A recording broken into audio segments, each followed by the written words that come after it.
पहलगाममध्ये दहशतवादी हल्ल्यात 28 पर्यटकांचा मृत्यू, हल्ल्याच्या थराराचा व्हिडिओ समोर, दहशतवाद्यांचे फोटोही पुढारी न्यूजवर।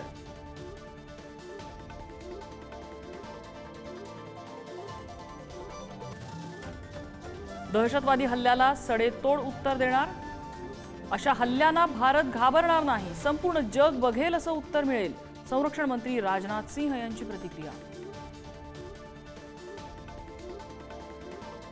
केंद्रीय गृहमंत्री अमित शहा पहलगाममध्ये घटनास्थळाचा घेतला आढावा, त्याआधी श्रीनगरमध्ये मृतांच्या पार्थिवाचं अंत्यदर्शन घेऊन नातेवाईकांशी साधला संवाद।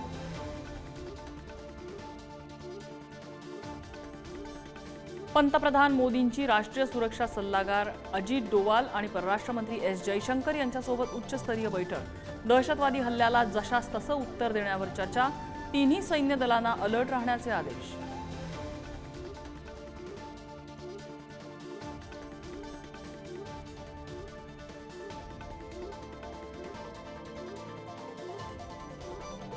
पहलगाम हल्ल्यामधील मृत पर्यटकांचे 4 पार्थिव मुंबईमध्ये, दिलीप देसले यांचं पार्थिव पनवेलकडे रवाना।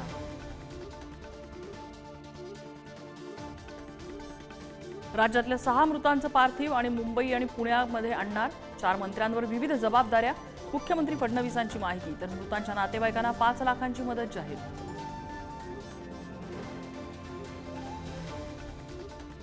एखाद्या पर्यटकाला धर्म विचारून त्याची हत्या करणं हे चीड आणणारं, मास्टर माइंडला शोधून कडक कारवाई करणार, मुख्यमंत्री फडणवीसांची ग्वाही।